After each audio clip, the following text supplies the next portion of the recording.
আমাদেরকে অনেক সময় অনেক সংবাদ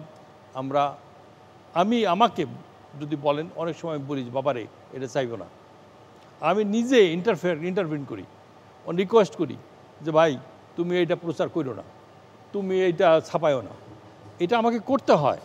তখন একজন সাংবাদিক এসে বলে যে ভাই আমার এই রিপোর্টটা তৈরি করতে 3 মাস সময় লেগেছে, এবং যারা আমাকে তথ্য দিয়েছে এবং কাগজগুলো ডকুমেন্ট দিয়েছে সে ভাববে আমি আন্ডারস্ট্যান্ডিং করে ফেলছি ওই লোকের সাথে, আমার সাংবাদিকতা কেরিয়ারের উপরে একটা প্রশ্ন আসবে এবং আমাকে কেউ আর তথ্য দিবে না। এইরকম বিবেকহীনভাবে একজন মালিক হিসাবে আমি এটা স্বীকার করতে অস্বীকার নাই, আমি এরকম অনেক সময় বিবেকহীন কাজ করতে হয় আমাকে। আজকে যদি মুক্ত গণমাধ্যম হয়, আমাদেরকে যদি মুক্ত করে দেওয়া হয়, তাহলে আমাদের লিখতে দেন, আর গভর্নমেন্ট ওইভাবে অ্যাকশন নেন। 6 মাসের মধ্যে দেখবেন সমস্ত দুর্নীতি বন্ধ হয়ে গেছে। যত টাকা বিদেশে চলে গেছে তার 70% আমি গ্যারান্টি দিতে পারি চলে আসবে দেশে। আজকে ব্যাংকে খেলাপি ঋণ বলেন, আজকে 1,29,00,000 লোক যারা বয়স 30-এর নিচে তারা বেকার, তার মধ্যে 20% শিক্ষিত বেকার। এই লোকগুলো যাবে কোথায় বলেন? আজকে দেখেন 4,80,000 কোটি টাকা জাতীয় রাজস্ব বোর্ডের উপরে রাজস্ব ধার্য করেছেন, উনি সারেন্ডার করেছেন। মাননীয় চেয়ারম্যান এনবিআর উনি পাবলিকলি বলেছেন, আমাদেরকে বলেছেন আমার পক্ষে চাপিয়ে দেওয়া হচ্ছে, এটা অর্জন করা সম্ভব না। কেন? যে রাজনৈতিক সাপোর্ট লাগবে। কেন রাজনৈতিক সাপোর্ট লাগবে? যারা ট্যাক্স দেওয়ার যোগ্য, যারা ট্যাক্স দিতে হবে তাদের কাছে আমার লোক রিচ করতে পারে না।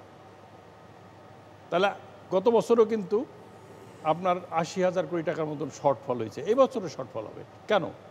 আজকে এই যে যা করাপশনের ব্যাপারে যখন এক আইজিপির লেখা হয়েছে, আমার কাছে অন্তত এক্স পুলিশ কমিশনার বলেন, এক্স আইজিপি বলেন, অনেকে কিন্তু তদবির করা শুরু করছেন যে ভাই আমারটা একটু খেয়াল রাখেন।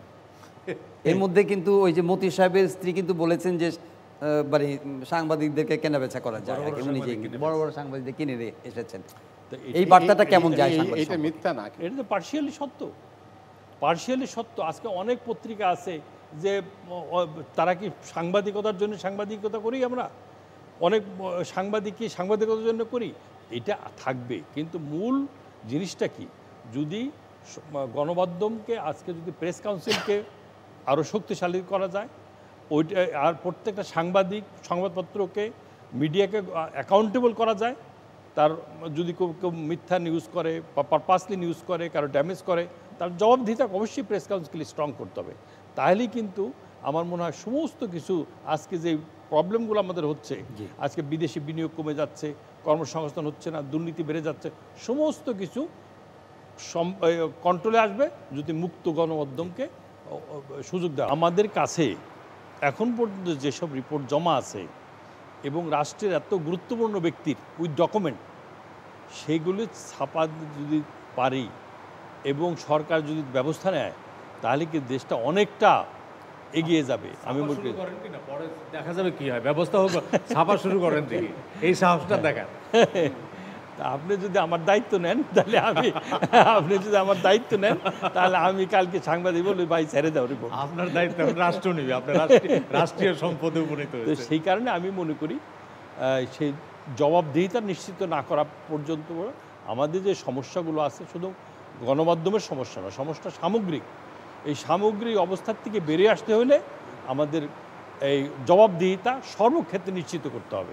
বেনজির সাহেবের যে দুর্নীতির খবরটা কাগজে আসলো, কিন্তু বেনজির সাহেবকে ওভারসাইট করার জন্য যে আপনি প্রতিষ্ঠানগুলোর কথা বললেন, পার্লামেন্টের স্ট্যান্ডিং কমিটি আছে বা ইন্টারনাল বিভাগীয় বিষয় আছে, আদার এজেন্সিজ আছেন, গভর্নমেন্টের ওভারঅল মিনিস্ট্রি আছে, তারা কি ফাংশনাল ছিল না তখন?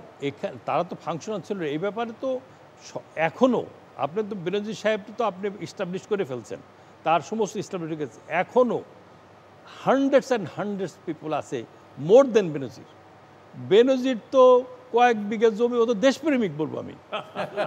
ও তো টাকাটা বাইরে কত নিচে জানি না, দেশের মধ্যে তো জমি টমি কিনে রাখছে, মানুষ চাষবাস করে খাইতে পারে। কিন্তু যারা ব্যাংকের থেকে নিয়ে সরাসরি পাঠাই দিছে থাউজেন্ডস অ্যান্ড থাউজেন্ডস ক্রোর, তারে আপনি কি বলবেন?